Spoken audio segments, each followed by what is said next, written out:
Hola, bienvenidos a la clase número 3 de Sistemas Electrónicos Industriales 2. En la clase pasada estuvimos viendo aspectos importantes sobre lo que es la simplificación de las funciones lógicas.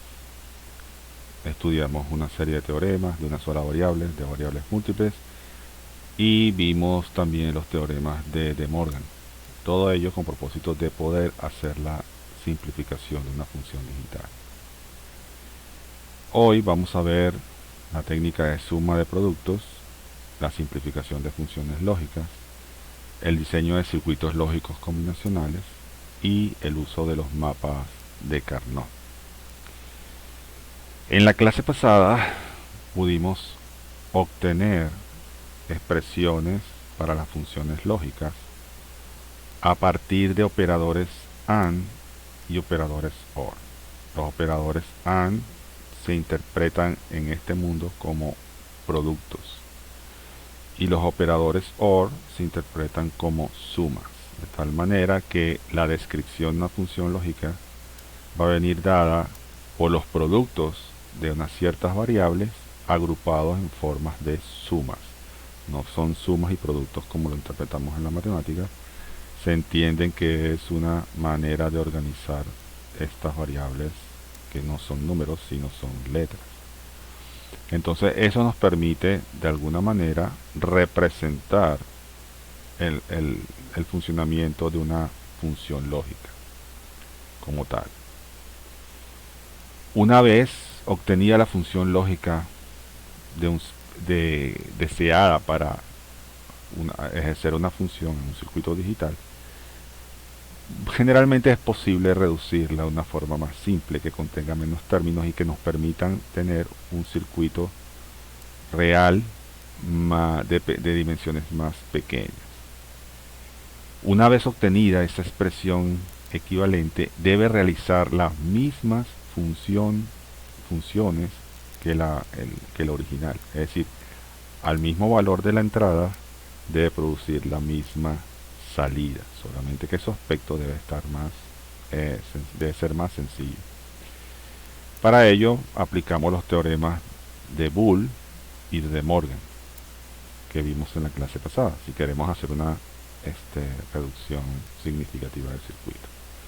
Y luego, si hay opción, si quedan términos comunes a todas las expresiones, pues se puede factorizar usando paréntesis. Eso muchas veces es un poco para ponerle elegancia a la expresión final, más no es no es necesariamente una mejora en la expresión del circuito.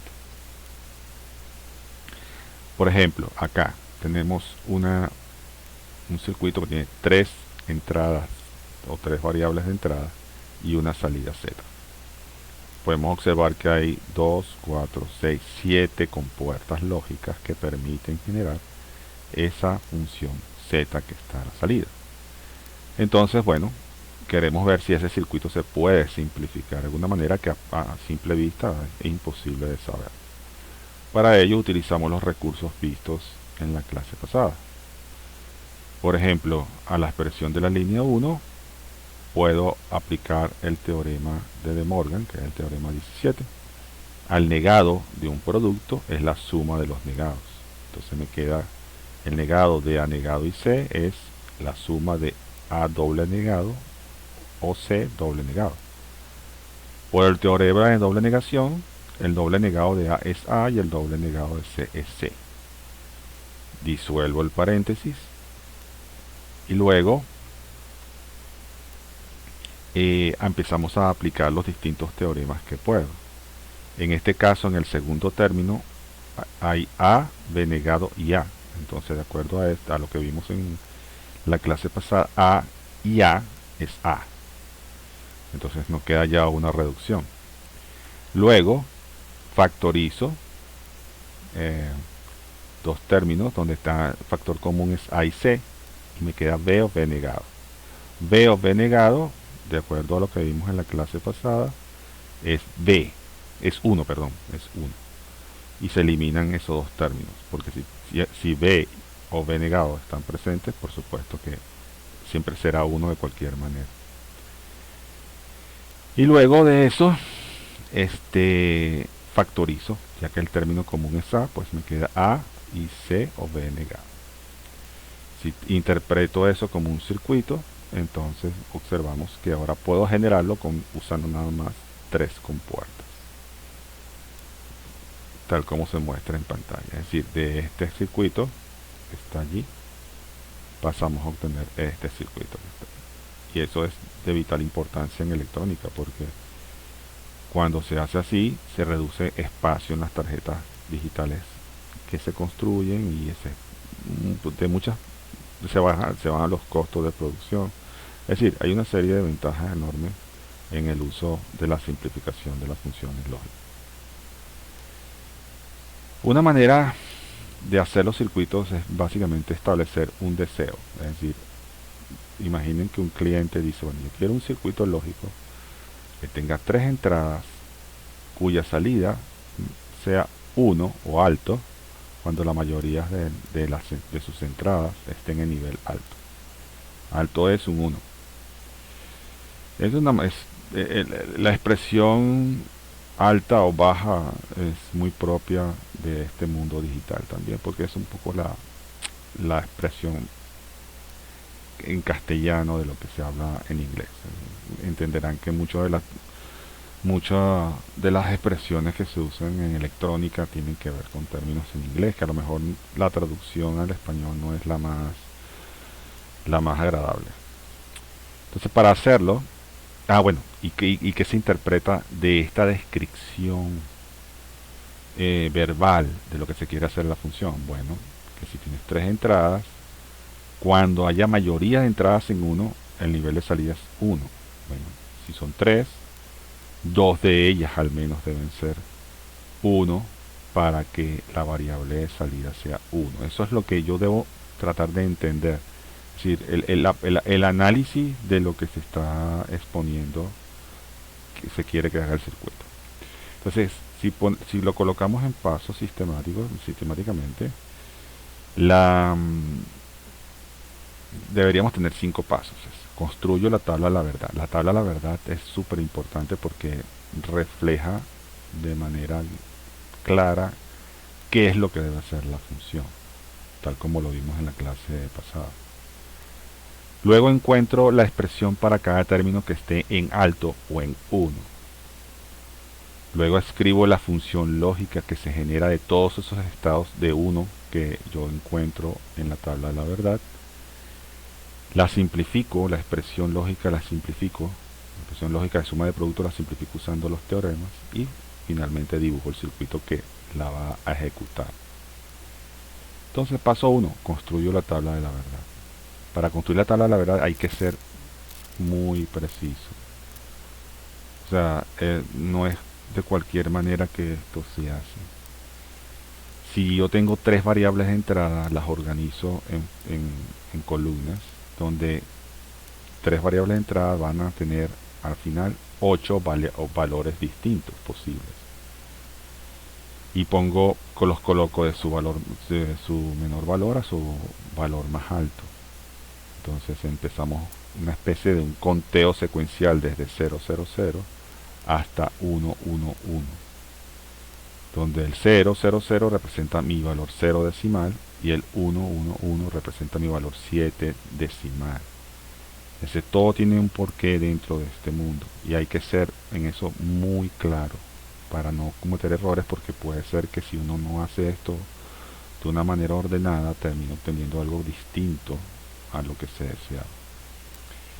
Una vez que hago eso y tengo las variables A, B y C organizadas,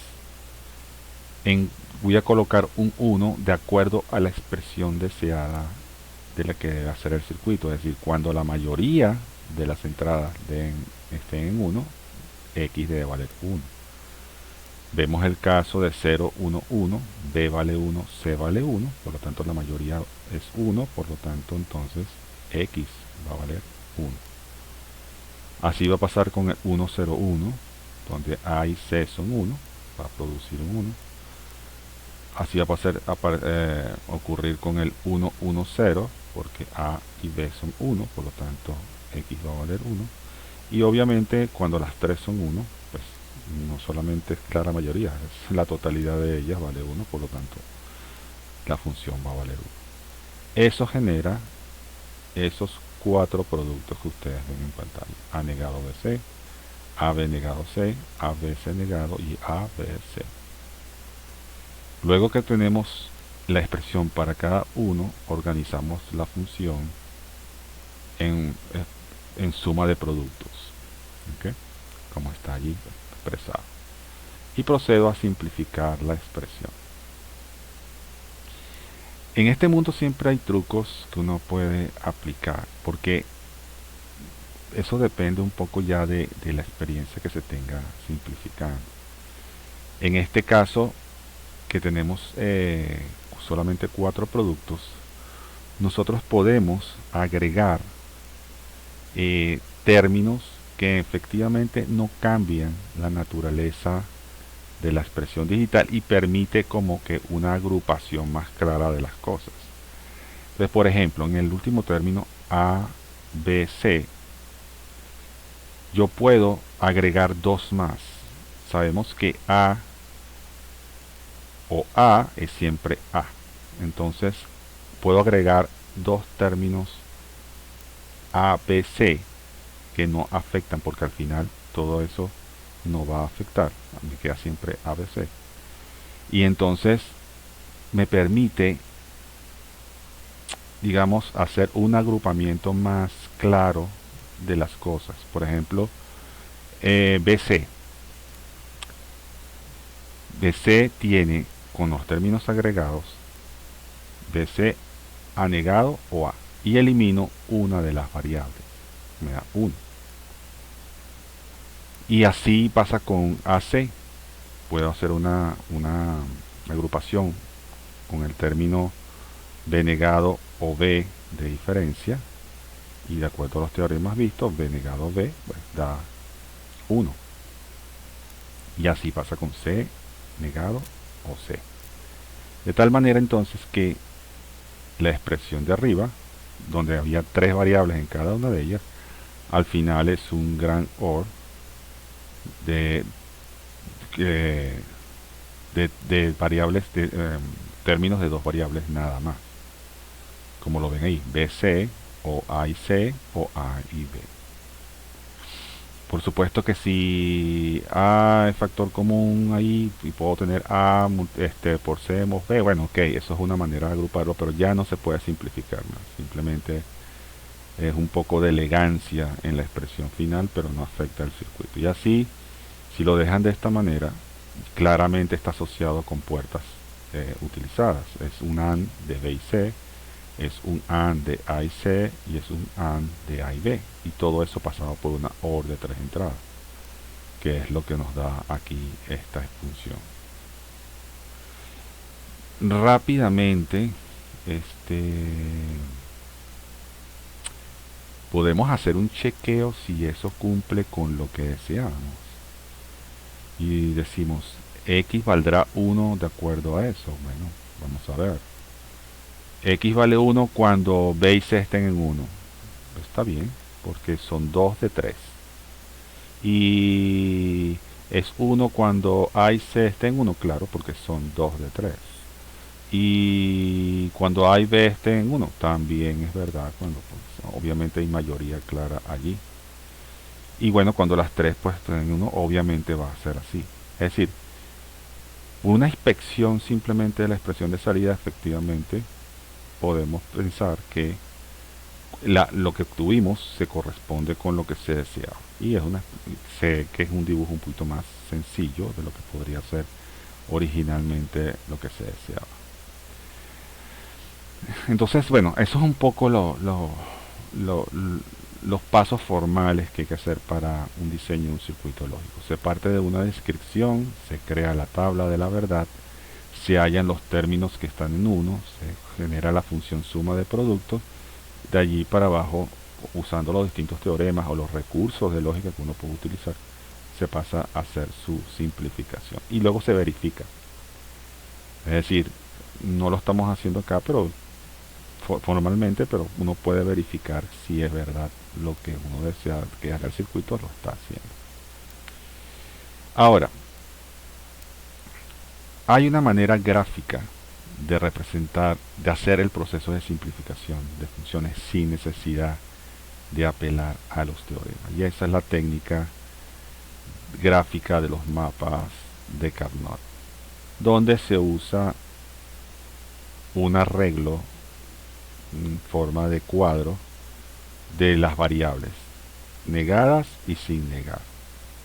Por ejemplo, si tenemos una situación donde tenemos dos variables entrada A y B y la salida es X, los valores de los valores donde X vale 1 son A negado y B negado o A y B.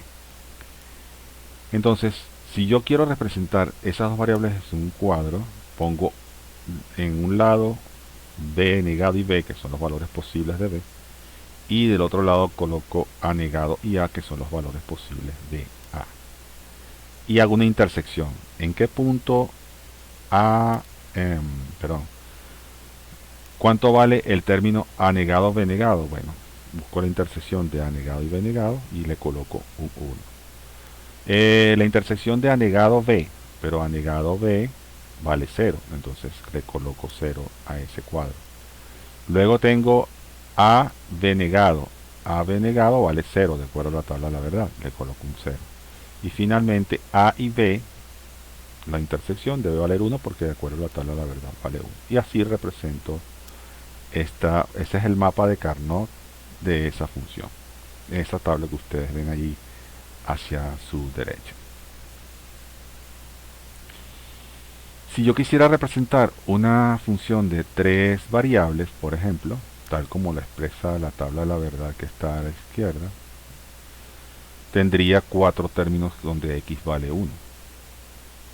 A negado, b negado, c, a negado, b negado, c negado, a negado, b, c negado y a, b, c negado. Entonces creo una tabla para hacer el mapa de Carnot, donde coloco todas las combinaciones posibles. Observarán ustedes que de un lado, como son tres variables, coloco A y B con todas sus combinaciones posibles, y del otro lado, en la parte superior, C y C negado.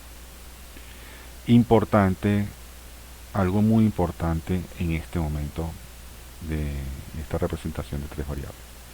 Observen la secuencia de A y B. Es A negado, B negado, que es 0, 0. A negado B, que es 0, 1. Ahora coloco AB, que es 1, 1. Y finalmente AB negado, que es 1, 0.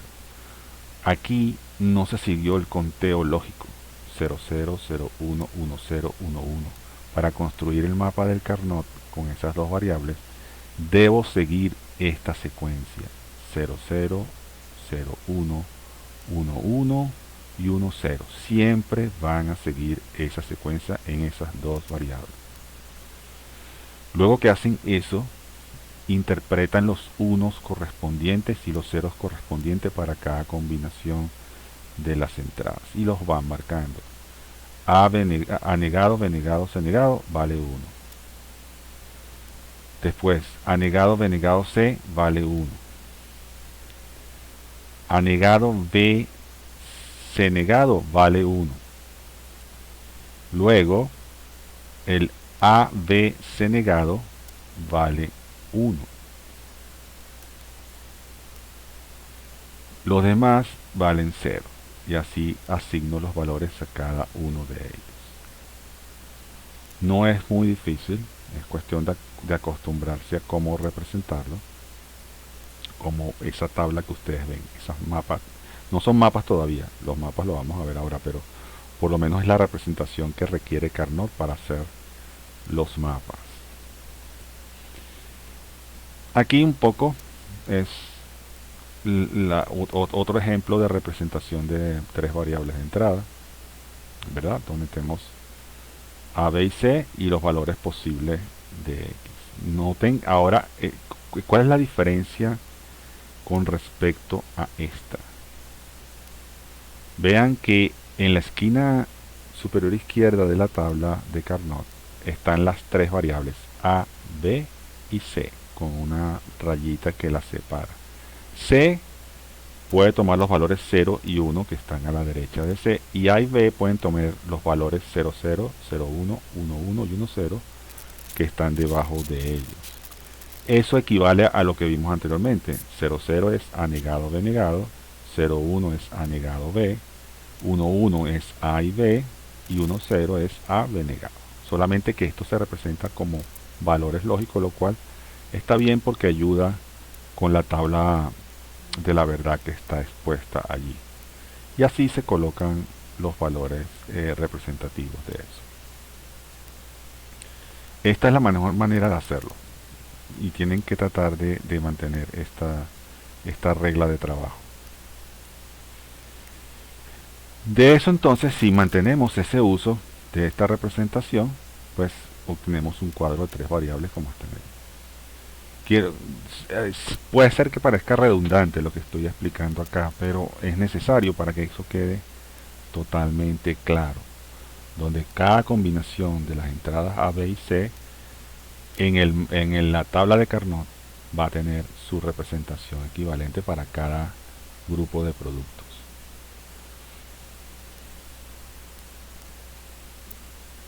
Nuevamente, otro ejemplo de representación. El 1 en la esquina representa la combinación A negado, B negado, C negado. ¿De acuerdo a eso? Porque A, B y C están en 0. El otro 1 es A negado, B negado, C, que es un 1.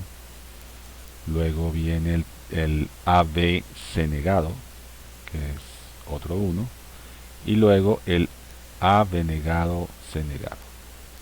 Se puede leer muy fácilmente de la tabla.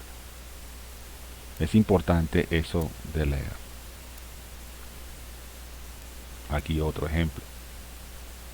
Para dejar eso bien clarito. Es importante que eso lo dominen, porque lo que vamos a ver a continuación tiene que ver un poco con el dominio de eso. La lectura de ese mapa de Carnot que vamos a hacer. Si son 4 variables de entrada, pues imagínense, de acuerdo a la primera representación, tenemos A y B de un lado con todos sus valores posibles, y C y D del otro lado con todos sus valores posibles. Y representamos para esas 4 variables todos los valores donde la función x va a valer 1, de acuerdo a esas 4 variables. Luego aparece la función de suma de productos a la mitad de la pantalla. Y en tercero, el cuadro de Carnot, que representan todas las combinaciones posibles. Las áreas donde la función vale 1 van formando como una zona donde ya toma valores de 1. ¿Ok? Y eso es lo que va a concebir los mapas como tales a continuación. Vean que no es una representación muy difícil. Aquí ya pasamos a la segunda tipo de representación, donde A, B, C y D están en una esquina y toman los valores 0, 0, 0, 1, 1, 1 y 1, 0. Este orden, repito, es importante. Hay que mantenerlo siempre. 0, 0, 0, 1, 1, 1, 1, 0. Tiene que ser representado así. Esa es la base de lo que es el mapa de Carnot. Aquí está otro ejemplo para cómo se leen con 4 variables, cómo pasamos de todo ceros unos a la parte algebraica. Es un cross mezclado de eso.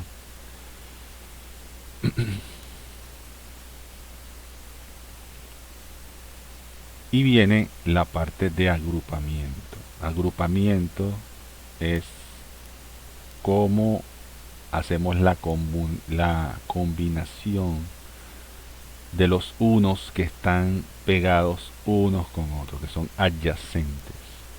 ¿Ok? Por ejemplo, la tabla que está más a la izquierda, tenemos que A negado, B, C negado vale 1 y que A, B, C negado vale 1. La representación de esos unos da la función suma de productos A negado, BC negado o ABC negado. Entonces, ¿cómo se lee eso? Si ustedes observan en la tabla de la izquierda, la zona marcada en color amarillo clarito tiene, los dos unos tienen en común C negado. Por lo tanto, esa zona va a depender de C negado. Pero del lado de las variables A y B, en una está A negado y en otra está A. Mientras que el otro término es B en una y B en otra. Si A es negado en una y no está negado en la otra, se eliminan porque no me está aportando, no depende de A como tal, sino depende de B. Por lo tanto, la solución final de ese término va a ser B y C negado, como aparece allí, sin aplicar teorema, solamente interpretando lo que está dibujado. Es decir, si en una agrupación de unos aparece una variable negada y sin negar, se descarta. Y solamente queda la que se mantiene con un solo valor, en este caso B. Si observamos la tabla de la derecha, tenemos que hay un 1 en A negado, BC negado, y hay un 1 en A negado, BC. ¿Qué observamos? Que los unos vistos desde el lado de A y B tienen en común A negado y B. Mientras que los unos desde el punto de vista de la variable C, en uno tiene C negado y el otro tiene C. Por lo tanto, no depende de C esa función. Y efectivamente, si aplico los teoremas, me va a quedar que X es igual a A negado B. No depende de C. Como ven, de la simple lectura de lo que está mapeado en la tabla, es que yo puedo, sin aplicar ni recordar ninguno de los teoremas, simplemente por el argumento lógico de que una variable que esté sin negar y negada se elimina. Punto. Esa es la regla. Agrupamiento de pares de unos. Hay unos casos en los cuales hay que interpretar cómo está hecho el mapa de Carnot. Veamos el cuadro de la figura C. Observen los unos en los extremos. Esos unos son adyacentes. Imagínense que la tabla se puede doblar como si fuese un cono y hacer que se conecte la parte de arriba con la parte de abajo. Esos unos que están uno hacia arriba y el uno hacia abajo son formalmente adyacentes. Si yo nuevamente doblo la tabla hacia atrás y uno los extremos, C negado y C, con la parte de abajo como en un continuo. Eso hace que yo pueda decir esos unos son adyacentes. Ese uno de arriba está conectado con el uno de abajo por adyacencia. Igual pasa con la tabla de la derecha. Los dos unos que están en las esquinas inferiores de A de negado y C de negado están conectados. Si ustedes doblan la tabla, ya no por la parte del medio arriba abajo, sino por la parte del medio derecha izquierda, yo puedo pegar esos unos y convertirlos en adyacentes. Entonces se asumen como adyacentes. Entonces los dos adyacentes de arriba de esta tabla, de la tabla D, tienen en común AB negado, que es las variables que no cambian, y arriba tienen C y D y C y D negado. O sea, D y D negado se cancelan entre sí porque no se mantienen, no depende de D, y me quedaría al final A negado, B negado, C. En el caso de los adyacentes de abajo, observamos que tienen en común A, B negado, porque es la línea horizontal. Y desde el lado de arriba, pues observamos que tienen en común C aparece negada y sin negar, C negado y C negar, y C sin negar, entonces no, se descarta C. y por lo tanto D negado es el común a esos unos. Entonces me queda A B negado, D negado. Esa es la manera de interpretar el mapa que se muestra en pantalla. Los mapas son las regiones que están sombreadas en amarillo. Luego vemos cuando tenemos grupos de 4 unos. Es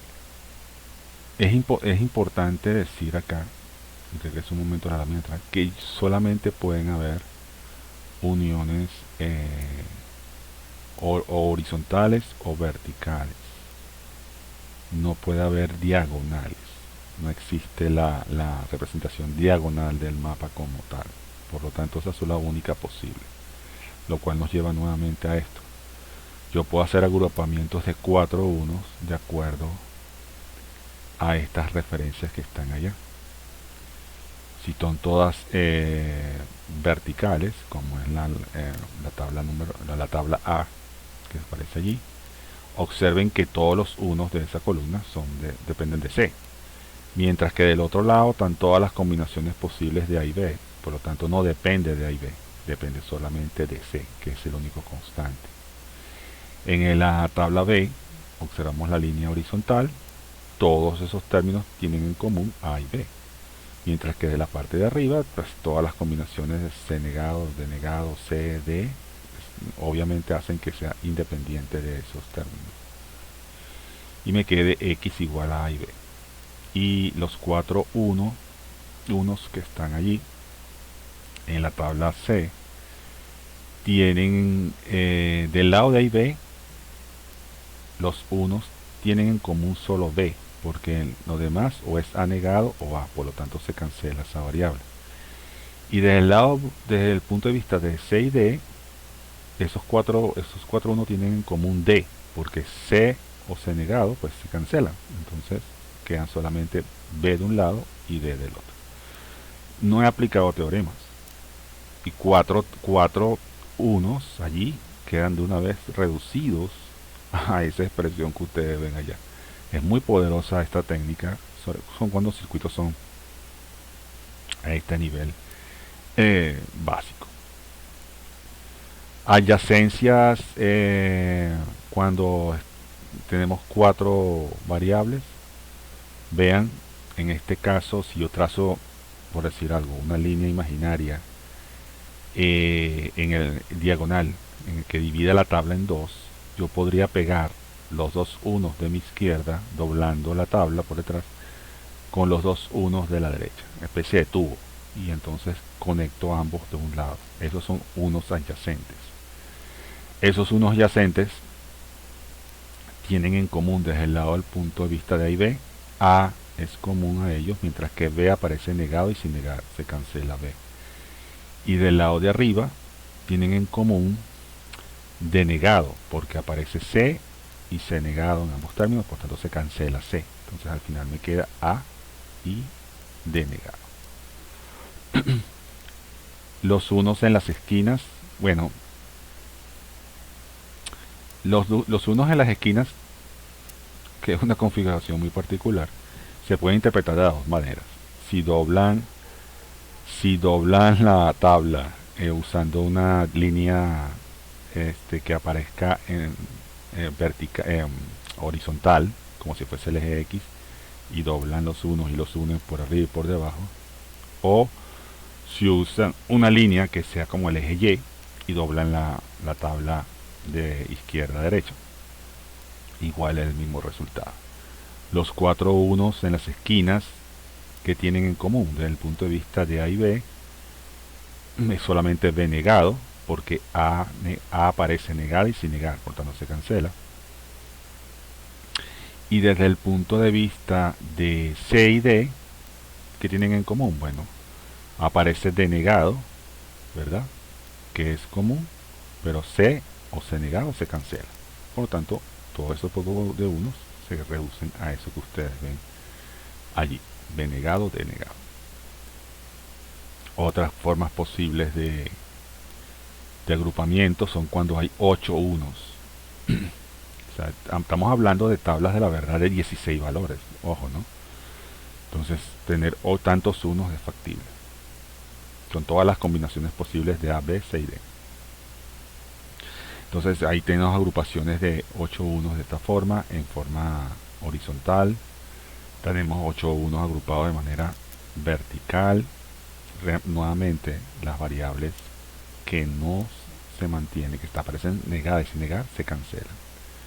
Fíjense lo importante, por ejemplo, en este caso, si yo tuviese una suma de producto de 8 términos, me pasaría un rato aplicando los teoremas para reducirlos. Aquí que veo en la tabla A, todos los unos tienen en común B, porque A aparece negado y sin negar, se cancela A.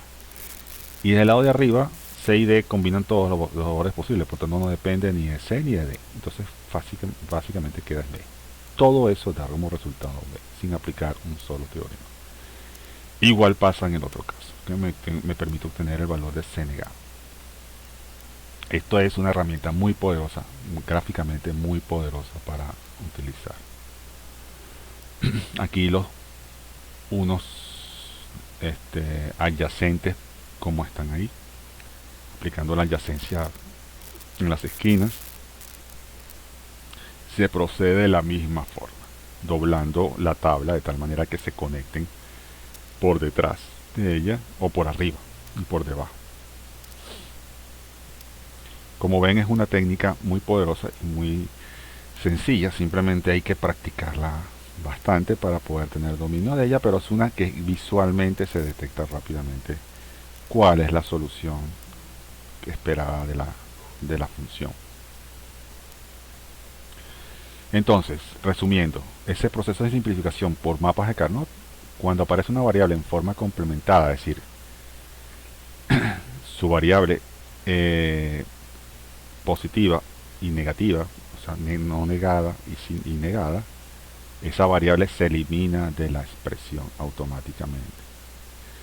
Las variables que son iguales en todas las celdas de agrupamiento deben aparecer en la expresión final, es decir, la variable que es común, la que se mantiene, tal como vimos. Proceso de simplificación. Se construye el mapa de Carnot de acuerdo al número de variables de entrada que tengan. Ojo, recuerden el orden. Se colocan los unos y los ceros en las celdas correspondientes a los unos y a los ceros de la tabla de la verdad de la función. Se agrupan los unos de acuerdo al grado de adyacencia, pares, cuádruples y octetos. Se determina la expresión correspondiente a cada grupo y a la de los unos aislados.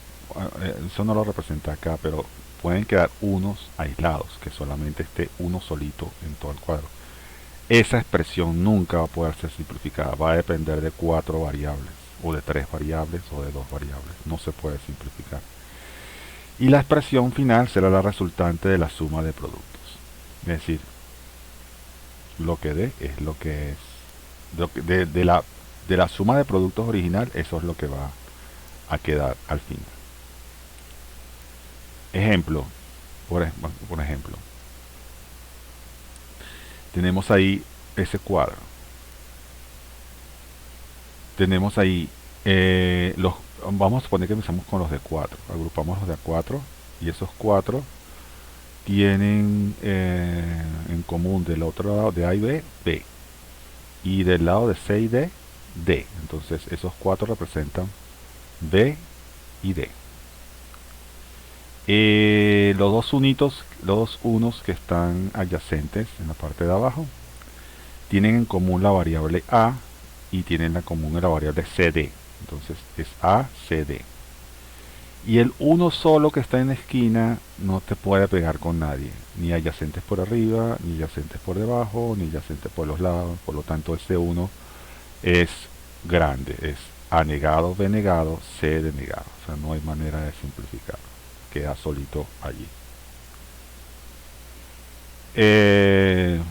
Otro ejemplo, tenemos 4 unos formando como un cuadro, donde en común tienen de un lado B y del lado de arriba tienen C negado, por lo tanto sería BC negado. Los otros 4 horizontales tienen en común A negado B y no dependen de más nada. Y los dos unos de la parte de arriba tienen en común B negado, no, perdón, A negado y CD. Entonces ahí quedan esos cuatro grupos. Les aseguro que no se pueden simplificar. Puedes factorizar, pero no puedes simplificar. Como me refiero, si observan la expresión de x, yo puedo factorizar b en los dos primeros términos y diga b producto de a negado o c negado, pero eso no hace que sea más simple, simplemente es una expresión más elegante de poner, de colocar. Ejemplo 3.5, 4 unos. Este es un ejemplo interesante. No siempre uno va a dibujar un mapa que sea el último. Por ejemplo, la tentación de agarrar los cuatro unos del centro es muy grande, ¿verdad? Porque uno agarraría esos cuatro unos y agruparía la mayor área posible en esa zona. Pero necesariamente igual tengo que tomar los unos que están solos alrededor. Entonces, si ustedes seleccionan toda el área central con los 4 unos más las cuatro zonas adicionales, porque tienen que agrupar los unos igual, que quedan sobresalientes, les darían 5 términos. Por lo tanto, no sería la expresión más óptima. Si ustedes agarran y toman esa imagen que ustedes ven allí, obtendrían 4 términos, y es la expresión óptima de simplificación de Carnot. Esto es un ejemplo muy interesante, lo puse allí por eso, porque es normal que uno trate de simplificar tomando siempre áreas gordas o áreas grandes, y no necesariamente eso sea la solución más adecuada. Ejemplo 3.6 de posibles simplificaciones de adyacencia. Aquí varían las adyacencias. Fíjense cómo puedo tomar diferentes adyacencias para obtener básicamente la misma solución. Entonces, no depende de mucho de la persona. Cuando son así representaciones donde hay cierto nivel de decisión personal, bueno, cada quien escoge la mejor manera para su entender. Pero siempre tiene que dar el mismo número de términos, o sea, no puede cambiar y siempre no puede ser reducida. Imagínense que ustedes agarren una expresión de x y aún así le pueden aplicar un teorema. Entonces quiere decir que la expresión que obtuvieron de x no fue la más correcta. Tiene que haber una que sea la correcta.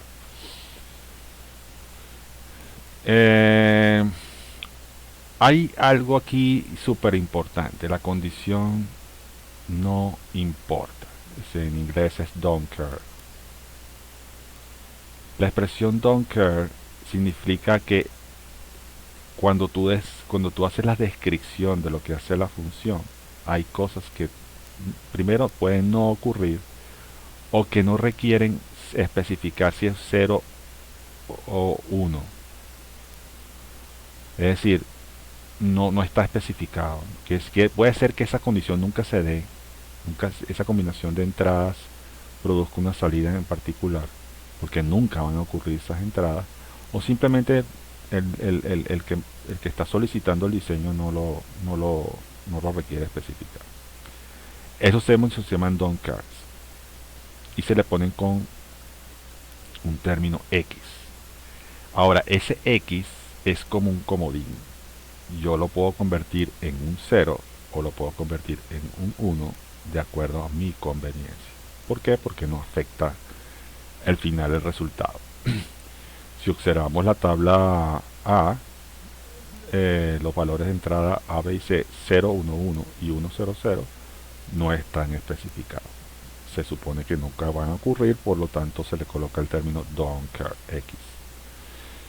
Si represento eso en la tabla de Carnot como tal, coloco los X y digo, oye, de acuerdo a este mapa, si yo coloco el X de A negado B, C lo coloco en 0 y al X de AB negado C negado lo coloco en 1, me obtengo una función súper chévere, simplificadísima, de 4 unos puestos así como están en la tabla C. El resultado es que Z es, en este caso la Z es la salida, depende solamente de A. Entonces, como ven, uno puede obtener una simplificación. Piense que si uno hace el análisis de este resultado en la tabla C y la tabla de la verdad, dice depende solo de A. ¿Por qué depende solo de A? Porque A es el único constante allí. A vale 1 en los tres valores esos. En los otros, A y B puede tener cualquier valor. Por lo tanto, se descartan y me queda que vale A. Es decir, el resultado tiene lógica. En verdad tiene lógica. Condiciones de don't cares posibles. Tenemos una tabla de la verdad de 8 variables de entrada, donde solamente se ocupan hasta el valor 9 decimal, el 1001. De ahí para abajo nunca ocurren esos estados del 1010, todos hasta el 111, nunca ocurren, se ponen como don't cares, no importan porque nunca van a ocurrir. Entonces se llena eso, se procede a hacer el mapa de Carnot usando la tabla y le doy los valores a X que necesito.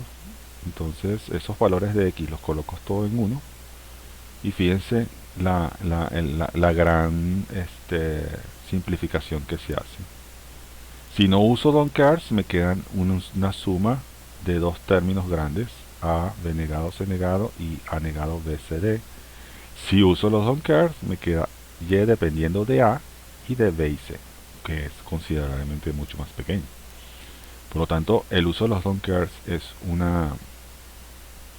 aspecto importante de esto. Finalmente vamos a ver un diseño a partir de todo lo estudiado. Diseño un circuito lógico que controla la puerta de un ascensor en un edificio de 3 pisos. El circuito va a tener 4 entradas. M, que debe indicar cuando el ascensor esté en movimiento, es decir, M igual a 1, o detenido, M igual a 0. Las funciones F1, F2 y F3 son señales para indicar el piso, es decir, se interpretan que F1 es el piso 1, F2 es el piso 2 y F3 es el piso 3. Son señales que permiten indicar el piso. Normalmente estas están en 0 y pasan a 1 cuando el elevador se detiene en el piso en cuestión. Por ejemplo, cuando el ascensor se detiene en el segundo piso, F2 es igual a 1, las otras dos Fs se ponen en 0. Por supuesto, el ascensor debe estar detenido, ¿verdad? Y hay una señal de salida llamada open, que se va a pasar a 1 cuando la puerta del ascensor se abre, porque está en el piso adecuado y además de eso está parado el ascensor. Entonces vamos a hacer el diseño en cuestión. Reflejamos ahí las 4 variables de entrada, la M que indica el movimiento del elevador y los pisos asociados. Y la señal de salida es open, o sea, es decir, se abre la puerta. Construimos la tabla de la verdad de acuerdo a eso. Ok, colocamos M primero, luego F1, F2 y F3 y open.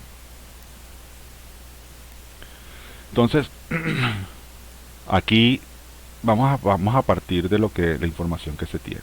La combinación 0000 significa que estoy en planta y que el ascensor está detenido, pero no, digamos, la puerta se entiende que se va a abrir cuando yo voy a usar el ascensor, o sea, no está normalmente abierta, sino que está normalmente cerrada. Luego, si observamos el primer 1, dice 0001, es decir, el ascensor está detenido y está en el piso 3. Luego, lógicamente, la puerta va a estar abierta en ese piso. La combinación 0010 está en el segundo piso y está detenido, por lo tanto la puerta va a ser open. La combinación 0011. Estoy en el piso 2 y en el piso 3 al mismo tiempo. Imposible. Esa posibilidad no es posible en el sistema. Por lo tanto es un don't care porque nunca va a ocurrir. Luego así seguimos analizando todas. Por ejemplo la última. 1111. El ascensor está en movimiento y todas las puertas abiertas. Imposible que ocurra. Por ejemplo. Y así sucesivamente. Es decir, la descripción, la tabla de la verdad de lo que estamos haciendo debe tener que ver con la lógica real de cada uno de los circuitos, de los circuitos que estamos haciendo. Eh, entonces, bueno, en función de eso nos quedan unas posiciones de don't care, unas posiciones en 0 y unas posiciones en 1. Hacemos el mapa el mapa de Carnot correspondiente. Colocamos las variables en el orden que están en la tabla de la verdad. Observen: M, F1, F2, F3. M, F1, F2, F3. Desde la izquierda a derecha, para que tenga sentido lo que estamos haciendo.